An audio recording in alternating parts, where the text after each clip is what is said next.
मैं जिला अधिकारी अनुमंडल पदाधिकारी संजीव बाबू और तमाम जो एडमिनिस्ट्रेशन के लोग हैं उनसे विनती करता हूँ, और साथ ही साथ इंडियन ऑयल कॉरपोरेशन के जो पदाधिकारी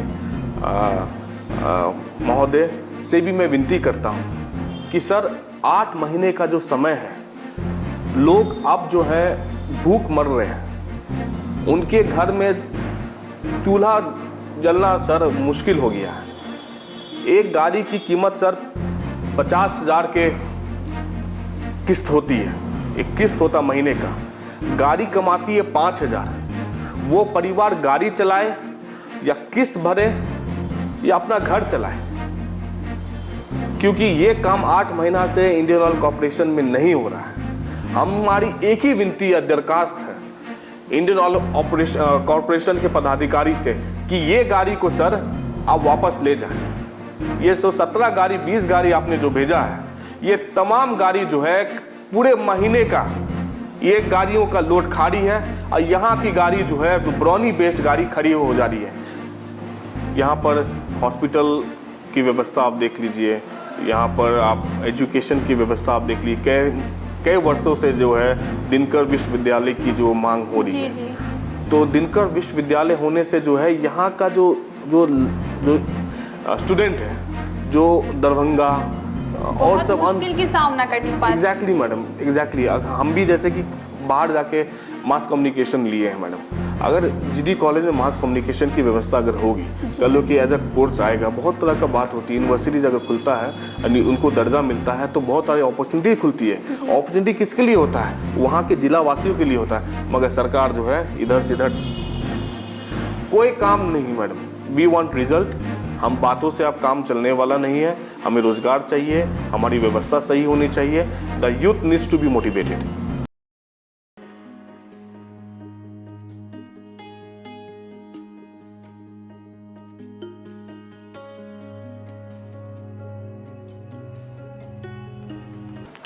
असली पहचान इंसान के उसके कर्म बताते हैं, लगाकर आग मजहबी फिजाओं में कर्म बताते हैं। खुद को हिंदू मुस्लिम सिख ईसाई कहने वाले सच्चे मानव वही हैं जो मानव सेवा को अपना धर्म बताते हैं। नमस्कार दोस्तों, मैं सोनाली सिन्हा केवी स्टूडियो में आप सभी दर्शकों का स्वागत करती हूं। आज हमारे बीच जो मेहमान हैं उन्हें सभी कोई सुनना चाहेंगे। आज हमारे बीच है मासूम खान, जो एक राजनेता के साथ साथ समाज सेवक के रूप में नजर आते हैं। तो आइए मैं आपको उनसे रूबरू करवाती हूँ और जानते हैं उनकी कहानी उन्हीं की जुबानी। जी नमस्कार सर। नमस्कार। आपका हमारे केवी स्टूडियो में बहुत बहुत स्वागत है। Thank you so much Sonali. सबसे पहले मैं डॉक्टर रोशन सर का धन्यवाद देना चाहता हूँ कि उन्होंने मुझे मौका दिया कि मैं स्टूडियो में आऊँ और इस प्लेटफॉर्म के माध्यम से मैं लोगों से बात कर सकूं। जी सर। सर आप एक युवा समाज सेवक हैं और राजनीतिक में भी आए हैं। हम चाहते हैं कि हमारे दर्शकों से आप अपनी परिचय साझा करें। मेरा नाम मोहम्मद मासूम खान है और मैं एक सामाजिक कार्यकर्ता हूं, और मैं जो लोगों के बीच में रहकर उनकी समस्याओं को जितना हो सकता है उसको दूर करने की कोशिश करता हूं। मेरा जो एजुकेशन जो है दार्जिलिंग से हुआ है। मैंने अपना नर्सरी से लेकर 10th तक दार्जिलिंग से किया, फिर अपना +2 लखनऊ कॉल्विन तालुकदार कॉलेज से किया, और उसके बाद मास कम्युनिकेशन एमिटी यूनिवर्सिटी में मैंने अपनी एजुकेशन ख़त्म की, ग्रेजुएशन। और उसके बाद जो है हमने 2 साल मीडिया के बीच में काम करने का काम किया, और उसके बाद जब हम यहाँ पे आए उसके बाद हमने अपनी लाइफ में जो है समाज से जुड़ के लोगों के बीच रह के हमने प्रयास किया कि उनके बीच जो इतनी समस्या है उसको उठाऊं, और अभी तक करता आ रहा हूं। जी सर। सर जैसा कि मुझे जानकारी मिली है कि आपकी मम्मी पापा मुशादपुर में एक समाज सेवक के रूप में काम किया, उस समय क्या बदलाव और क्या ऐसा सराहनीय काम किया जो समाज अभी तक उनको याद कर रहा है? देखिए, मेरे पिताजी 2 टर्म मुखिया रहे और 1 टर्म मेरे माताजी मुखिया थी। अभी हमारे पिताजी हमारे बीच में नहीं हैं। विगत वर्ष पहले उनका जो है देहांत हो गया, मगर उनके गुज़र जाने के बाद हमने ये फील किया है कि उन्होंने जो है केवल एक परिवार नहीं बनाया था, उनका जो है कई एक परिवार था। आज जिस तरीके से लोग उनको मिस करते हैं, लोग उनको याद करते हैं, उससे मुझे गर्व होती है कि मेरे पिताजी को लोग आज भी याद करते हैं उनके काम की वजह से। और मेरा भी प्रयास यही रहता है कि जो रास्ता पे वो चले हैं मैं इस पर चलने का काम करूं, क्योंकि हमने जिस समय अपना पढ़ाई ख़त्म किया था और हम दिल्ली में काम कर रहे थे, पिताजी चाहते थे कि मैं यहाँ पे आऊँ। तो ये जो रास्ता जो है, जो हम यहाँ पे आके इनके बीच में, लोगों के बीच में रह के काम कर रहे हैं, ये हमारा रास्ता नहीं है, ये रास्ता उनका दिखाया हुआ है। अब प्रयास यही है कि उनके साथ जिस तरीके से कदम मिला के हम चले हैं और आगे भी हम जो है इसी तरीके से हम चलते रहें। सर, आप राजनीतिक पार्टी में कब से आए और समाज सेवा में आप कब से जुड़े? देखिए, एज अ चाइल्ड जब मैं स्कूल में था तो वहाँ पर भी जो है हमने हमेशा जो है जो नेतृत्व करने का होता है, हमने हमेशा उसको नेतृत्व किया, या स्कूल में हो या कॉलेज में हो, और धीरे धीरे वो चीज़ मेरे अंदर में जो है इनबिल्ट होती चली गई। और जब भी कोई बात या कोई समस्या जो है अगर आई है, हमने प्रयास किया है कि उस जगह पे पहुंचकर उस समस्या का निदान निकालने की कोशिश करूं। मेरा हमेशा जो है फ़र्ज़ बनता रहा है। ये नहीं है कि हमने अचानक से कुछ प्लान किया, ये नहीं, मतलब कि भले जगह बदल गई है मगर जो अंदर जुनून जोश जो था वही है। और शायद यही चीज़ मेरे पिताजी में दिखा होगा, जो उन्होंने मुझे यहाँ बुलाने का उन्होंने फ़ैसला लिया, क्योंकि हम 3 भाई हैं। 3 भाई में से उन्हें लगा कि हम ही यहाँ पर आए, और उनका सपना जो था, प्रयास है कि जिस तरीके से उन्होंने लोगों के साथ मिलजुल के रहे हैं, लोगों को मिलजुल के चले हैं, और समाज को जिस तरीके से उन्होंने उठाया है, मैं भी उस प्रयास में अपना योगदान दूं। जी सर, आपने राजनीति को चुना, इसमें आप क्या बदलाव करना चाहते हैं? देखिए, बदलाव एक दिन में नहीं होता है जी। बदलाव के लिए अभी हमारी देश की 70% आबादी युवा है। The youth of the country can make a difference. तो जो युवा है, अगर उसको सही दिशा में उसको अगर हम यूज़ करते हैं तो राजनीति एक प्लेटफॉर्म है, हम देश को बदल सकते हैं। वर्तमान में देश बहुत ही बुरा संकट की दौर से गुजर रहा है। लोग जो है कोरोना काल में काफ़ी मृत्यु हुई है, और मृत्यु होने का कारण जो हमने देखा है कि जो व्यवस्था जो हमारे पास है, वो व्यवस्था पूरी तरीके से 100% लायबल नहीं है, हम उस पर डिपेंड नहीं हो सकते। तो ये एक तरीके से भगवान ने या खुदा ने हमें एक वेकअप कॉल दिया है कि आपको हम जो देते हैं, अगर आप उसका सही उपयोग नहीं करते हैं तो उसको हमने छीनने की भी ताकत रखते हैं। जितनी भी आपदा आती है वो हमारी गलती का ही कारण है। अगर हम किसी चीज़ को मिसयूज करेंगे तो वो हमें नुकसान देगी। तो हमें इस चीज़ को ध्यान में रखना है कि हम किसी चीज़ भी जो है, जो हमें नेचर देती है, उसका सही उपयोग करें, उसको वेस्ट नहीं करें। तो युवाओं का अहम रोल यहाँ पे आता है कि 70% हमारे देश की युवा है।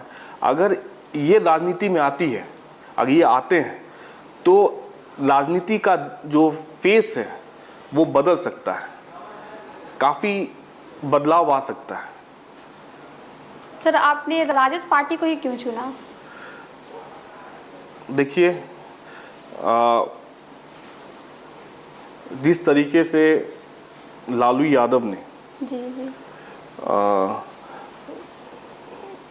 पार्टी को उठाने का काम किया है। हम लोग बहुत छोटे थे जिस समय हम लालू जी मुख्यमंत्री हुआ करते थे। इतने भी छोटे नहीं थे, मगर हम लोग 10th में 12th में हम लोग उस समय कॉलेज में थे।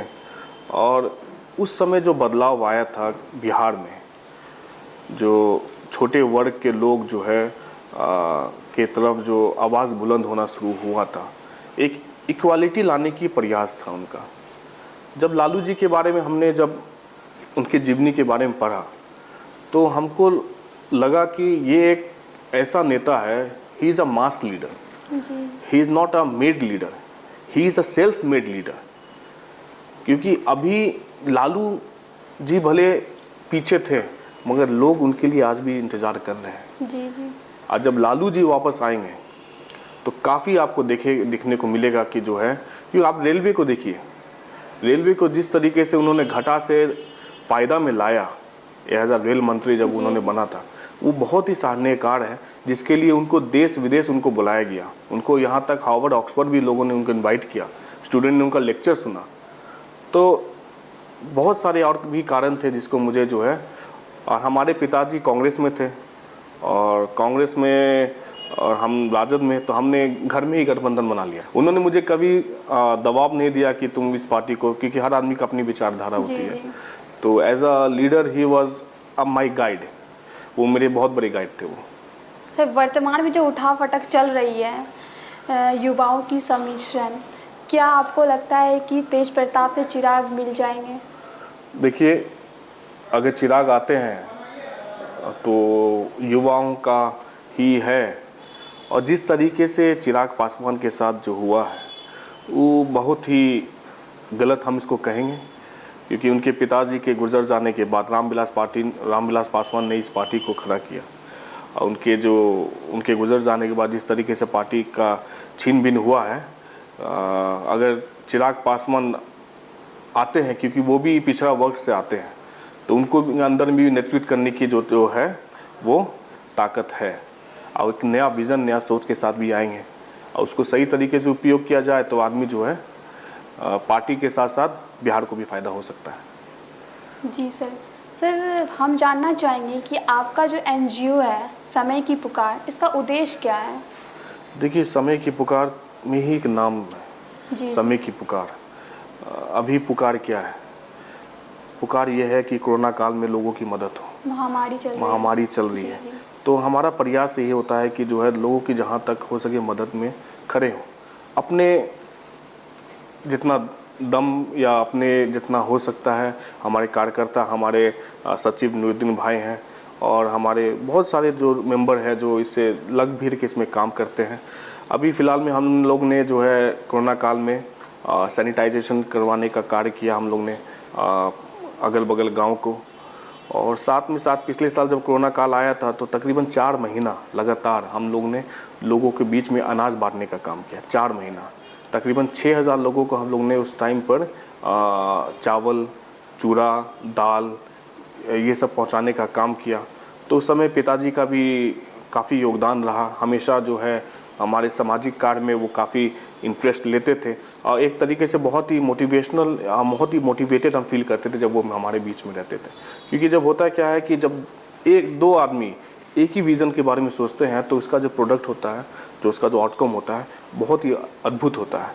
तो उनके साथ रह के बहुत अच्छा हमने सीखा, बहुत ही कुछ सीखने को मिला मुझे, और वो हमने जो है काफ़ी उनके साथ अच्छा अनुभव भी हमने उनके साथ मिला। आज हमारे बीच में नहीं है मगर उनकी जो यादें हैं और उनका जो तरीका है आज भी हमारे दिल में है। जी सर, आपके आदर्श आपके पिताजी हैं? हाँ, he is my idol, and मैंने हमेशा जो है उनको देखते हुए आया हूँ। उनके ज़िंदगी को बहुत करीब से हमने फॉलो किया है। अगर पिताजी ही एक मुख्य कारण है जिसके वजह से हम जो है अपने आप को राजनीति या सामाजिक जीवन जो आज हम हैं तो हम इसमें अपने आप को देख रहे हैं। क्योंकि अगर ऐसा नहीं होता तो हम शायद मास कम्युनिकेशन करने के बाद हम कुछ मीडिया फील्ड में या कहीं भी जो है हम काम कर रहे होते, वहाँ भी आवाज़ बुलंद कर रहे हो जहाँ आज भी कर रहे हैं। जी। काम वही है मगर जगह फेस अलग है। सर, जैसा कि मुझे जानकारी मिली है कि आपके पिताश्री बिहार टैंकर एसोसिएशन में महासचिव थे और आप वर्तमान में वहाँ पे कॉन्ट्रैक्टर के रूप में काम कर रहे हैं, तो इसमें पेपर के माध्यम से हमें जानकारी मिलती रहती है, वहाँ पे काफ़ी समस्याएं चल रही है, तो इस पर आपका क्या कहना है? देखिए, पिताजी हमारे बिहार टैंकर एसोसिएशन के महासचिव थे और इस एसोसिएशन के अध्यक्ष रतन सिंह जी हैं, जो पूर्व चेयरमैन जिला परिषद। और समस्या ये है मैडम कि 8 महीने से ट्रांसपोर्टर्स अपनी समस्या लेके इंडियन ऑयल कॉर्पोरेशन के पदाधिकारी के पास जा रहे हैं, मगर कंपनी जो है उनकी कोई बात सुनने को तैयार नहीं है। हालात ये हो गई है कि पूरे महीने में गाड़ी जो है, टैंकर जो है, मात्र 1 दिन ही लोड कर पाती है और पूरे महीने इसी तरीके से खड़ी रहती है।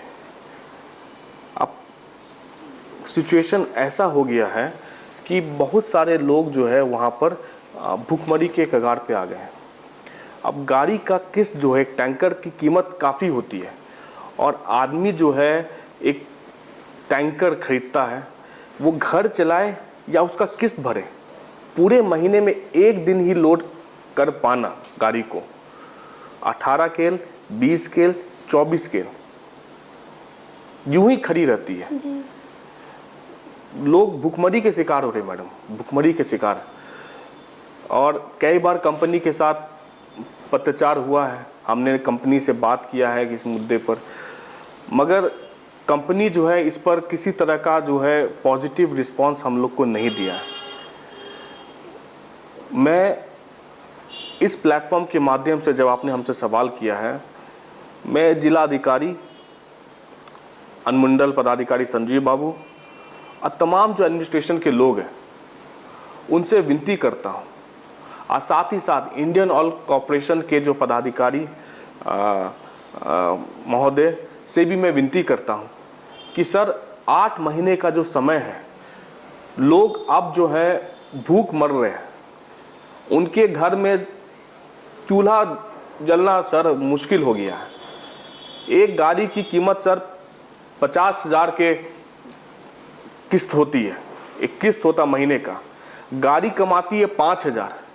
वो परिवार गाड़ी चलाए या किस्त भरे या अपना घर चलाए, क्योंकि ये काम 8 महीना से इंडियन ऑयल कॉर्पोरेशन में नहीं हो रहा है।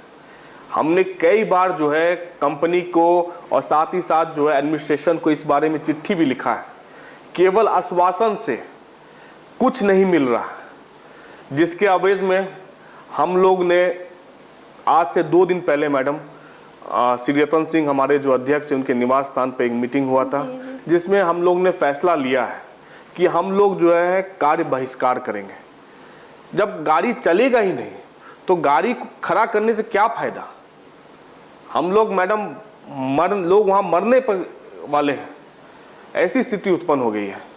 सर इसका सॉल्यूशन क्या है? इसका सॉल्यूशन यही है मैडम कि कुछ गाड़ियाँ जो है पटना से आई है, पटना से आने के बाद वो गाड़ी जो है प्रत्येक दिन लोड होती है जी। प्रत्येक दिन, क्योंकि LY जो है उनका रेट है, कम रेट की गाड़ी आई है। तो जो पटना बेस्ड जो गाड़ियां हैं जो यहाँ बरौनी टर्मिनल में भेजा गया है, हमारी एक ही विनती या दरखास्त है इंडियन ऑयल कॉर्पोरेशन के पदाधिकारी से कि ये गाड़ी को सर आप वापस ले जाएं। ये 117 गाड़ी 20 गाड़ी आपने जो भेजा है, ये तमाम गाड़ी जो है पूरे महीने का ये गाड़ियों का लोड खाली है और यहाँ की गाड़ी जो है बरौनी बेस्ड गाड़ी खड़ी हो जा रही है। उनका टेंडर सर पटना में हुआ है, इन सब जो ट्रांसपोर्टर्स हैं उनका टेंडर जो है बरौनी में हुआ है। तो पटना की गाड़ी को जो है आप वहां भेज दीजिए, जबकि क्योंकि यहाँ की गाड़ी स्टैंड है सर। इसी सब बातों के साथ हमारा उनके यही निवेदन है, रिक्वेस्ट है जिला अधिकारी से लेके तमाम ऑफिसर हैं कि इनकी आवाज़ सुने, क्योंकि कई बार मैडम पत्राचार हो चुका है इस मुद्दे पर, मगर अभी तक आश्वासन के अलावा कुछ नहीं मिला है। जी सर। सर आप इतने एजुकेशन क्वालिफाई हैं, तो हम आपसे जानना चाहते हैं कि बेगूसराय में बहुत सारी समस्याएं हैं, एक बेहतर समाज का निर्माण कैसे हो सकता है? देखिए, समस्या तो पूरे देश में बहुत बड़ी पड़ी हुई है। और सबसे बड़ी समस्या मैडम भी रोजगार है जी। वो बेगूसराय हो या दिल्ली हो या पटना हो या कोई भी अन्य शहर हो, जब तक ये रोजगार का मुद्दा मैडम खत्म नहीं होगा तब तक ये समस्या बनी रहेगी। आज हमारा देश 70% युवा है। आज युवा पर अगर ध्यान नहीं दीजिएगा तो जो बैकबोन है जो देश का वो टूट जाएगा जी। तो सरकार को इसको विशेष ध्यान देना पड़ेगा, उनको कल कारखाना खुलवाना पड़ेगा। क्योंकि जो विद्यार्थी जो है आज के टाइम पर हर माँ बाप चाहता है कि उनका बाल बच्चा पढ़े, पढ़ लिख के एक ऑफिस जाए, नौकरी करे, मगर स्थिति है कि पढ़ने लिखने के बाद नौकरी है कहाँ? कौन सा दरवाजा है जहां पर वो लोग जाएं? प्राइवेट इंस्टीट्यूशन बंद है। जितने भी प्राइवेट जो है, अब प्राइवेटेशन की बात आप कर ही रहे हैं, धीरे धीरे जो इतनी भी सरकारी संस्थाएं हैं वो धीरे धीरे जो प्राइवेट हो रही है। सरकार को अगर पहल करना है मैडम तो 70% इस देश की आबादी जो है एग्रीकल्चर पर डिपेंड करती है। अगर एग्रीकल्चर पर अगर वो सही रूप से इसको जो है ध्यान दे तो हम लोग इस पर काफ़ी प्रॉफिटेबिलिटी ला सकते हैं, प्रोडक्शन आ सकता है। मगर रोजगार का मुद्दा अभी शांत है क्योंकि मीडिया एकदम खामोश है। सर, जैसे आप एक युवा हैं, आप पे युवा होकर राजनीति में आए तो आपसे ही सरकार बनेगी, तो आप क्या क्या बदलाव करेंगे अगर आपको चांस दिया जाए तो? देखिए मैडम, हमारे देश की आबादी 130 करोड़ है और 130 करोड़ में 70% आप सोच लीजिए, ये पूरे दुनिया में सबसे युवा देश है हमारा, सबसे युवा देश। और युवा परेशान है, प्रयास करने से बिहार काम, रेटिंग में सबसे पीछे है, बेरोजगारी में सबसे पीछे है, भुखमरी में आप देखिए, आप कोई भी चीज़ देख लीजिए अभी के टाइम पर और अदर कंट्री जो है उससे आप कंपेयर कर लीजिए। कंपैरिजन छोड़ दीजिए मैडम, हम तो अपने घर की हालत जानते हैं ना। तो इसमें जो प्रयास करने से काम नहीं चल सकता मैडम। सरकार को कुछ उचित कदम जो उठाना पड़ेगा, जो कल कारखाने हैं उसको खुलवाना पड़ेगा। अपने देवना इंडस्ट्रियल एरिया में जहाँ पर 400 कुछ फैक्ट्रियाँ हैं मैडम जी, लमसम सब बंद पड़ी हुई है। कम से कम जो ज़मीन वहाँ पर है उसको लीज का माध्यम को थोड़ा आसान करे और सरकार को जो है, जो एंटरप्रेन्योर है, जो नए उद्योग लगाना चाहते हैं उनके साथ सरकार जो है मिलके, क्योंकि अगर उद्योग खुलेगा तो रोजगार की व्यवस्था बढ़ेगी, व्यवस्था बढ़ेगी तो लोगों का इनकम आएगी, इनकम आएगा तो खुशहाली आएगी। तो सरकार को जो एक उचित कदम उठाना पड़ेगा रोजगार की तरफ और युवाओं की तरफ, उनका विशेष ध्यान देना पड़ेगा। जी सर। सर, मोशादपुर जो है पहले पंचायत था, अब वार्ड में कन्वर्ट हो गया है, इस पर आपका क्या कहना है? देखिए, ये जरूरी था? देखिए, सरकार ने जिस तरीके से जो ये नगर इकाई का जो फैसला लिया है पंचायत को नगर बदलने का, ये बैठ के ही काम हुआ है जी। मतलब कि बिना ज़मीन पर सोचे बस एसी के कमरे में जो है नक्शा बना के इसको भेज दिया गया। यहाँ पर मैडम लोगों का सिचुएशन अभी ये है कि अभी लोग कोरोना काल में परेशान हैं। अभी वर्तमान में कोरोना काल में उनको रोज़गार की व्यवस्था चाहिए। नगर होने का कोई हम लोग चाहते हैं कि हम लोग का डेवलपमेंट हो, मगर आपके पास विज़न होना चाहिए मैडम। किसी भी चीज़ का डेवलपमेंट के लिए एक विज़न होना चाहिए। सरकार के पास कोई विज़न नहीं है, बस ये उठती है और उसके बाद जो है ये अपना जो है इस तरीके का जो है फैसला लाती है और लाने के बाद जो है हम लोग को रिजल्ट जो है जीरो मिलता है उससे। कोई विज़न के साथ अगर काम हो तो उसमें जो है प्रोडक्टिविटी और पॉजिटिविटी आती है, उसका डेवलपमेंट होता है। जी सर। यहाँ पर हॉस्पिटल की व्यवस्था आप देख लीजिए, यहाँ पर आप एजुकेशन की व्यवस्था आप देख लीजिए। कई वर्षों से जो है दिनकर विश्वविद्यालय की जो मांग हो रही है, तो दिनकर विश्वविद्यालय होने से जो है यहाँ का जो जो जो स्टूडेंट है जो दरभंगा और सब मुश्किल की सामना करनी पाती। Exactly madam, exactly. हम भी जैसे कि बाहर जाके मास कम्युनिकेशन लिए हैं मैडम, अगर जीडी कॉलेज में मास कम्युनिकेशन की व्यवस्था अगर होगी, कल लोग कि एज अ कोर्स आएगा, बहुत तरह का बात होती है। यूनिवर्सिटी अगर खुलता है, उनको दर्जा मिलता है तो बहुत सारी अपॉर्चुनिटी खुलती है। अपॉर्चुनिटी किसके लिए होता है? वहाँ के जिला वासियों के लिए होता है। मगर सरकार जो है इधर से इधर कोई काम नहीं मैडम, ये खाली हमें आश्वासन मिलता रहता है, हम लोग जो है हो करते रहते हैं, आश्वासन मिलता रहता है, मगर at the end of the day कहाँ है वो result?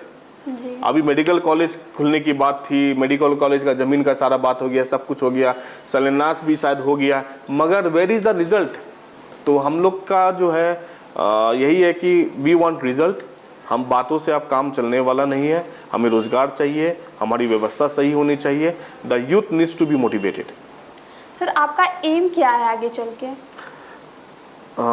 My aim is basically that कि जब मैं अपने समाज को देखता हूँ, समाज में जो है मेरे अपने भाई को देखता हूँ, अपने लोग को देखता हूँ, तो मैं फील करता हूँ कि एजुकेशन और एम्प्लॉयमेंट की बहुत ज़रूरत है। जी। Education in the sense that कि एजुकेशन जो है सेवा है, और सेवा और बिजनेस को जब आप ये कीजिएगा, जिस तरीके से आप देखिएगा कोरोना काल में हॉस्पिटल्स भी एक सेवा है। वहाँ पर जहाँ बिजनेस हुआ वहाँ पर लोगों को परेशानी हुई। सेवा के फील्ड में अगर उसके साथ बिजनेस कीजिएगा तो वहाँ पर लोगों को परेशानी होगी।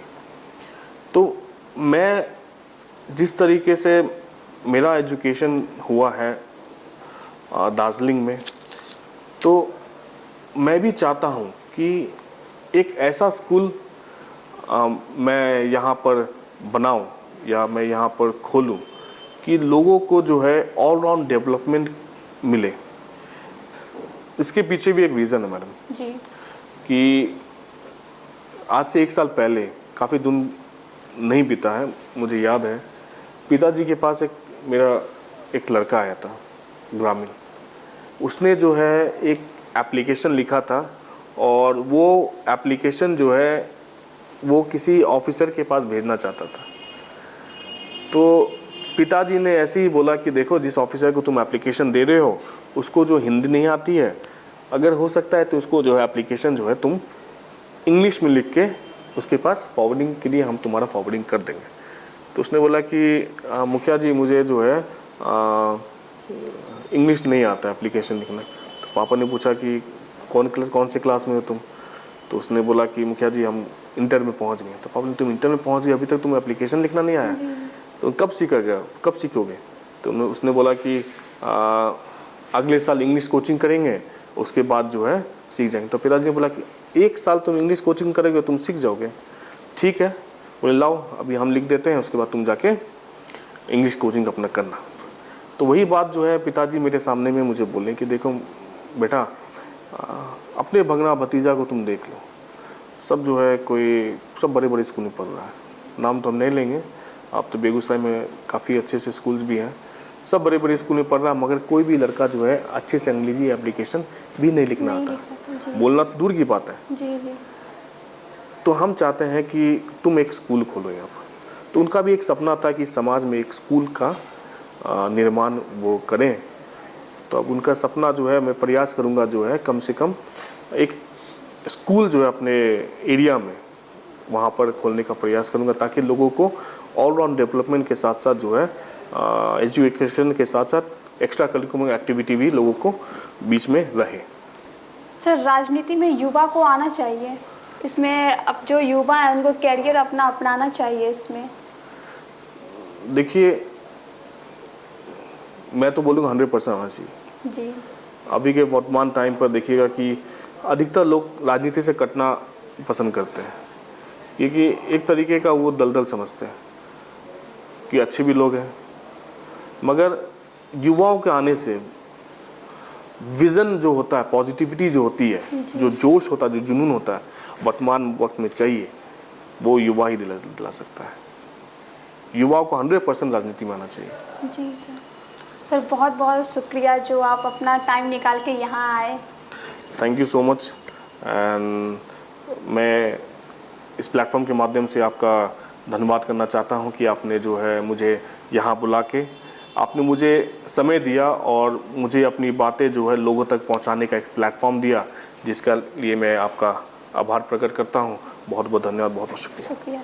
तो आप लोग ने सुना एक युवा राजनेता और समाज सेवक का पुकार, वो क्या बदलाव करना चाहते हैं समाज में। ऐसे ही जानकारी से जुड़े रहने के लिए हमारा Facebook page doctor Roshan Kumar को लाइक करें, फॉलो करें और शेयर करें, और हमारा YouTube channel stars of Begusarai को सब्सक्राइब करें। शुक्रिया।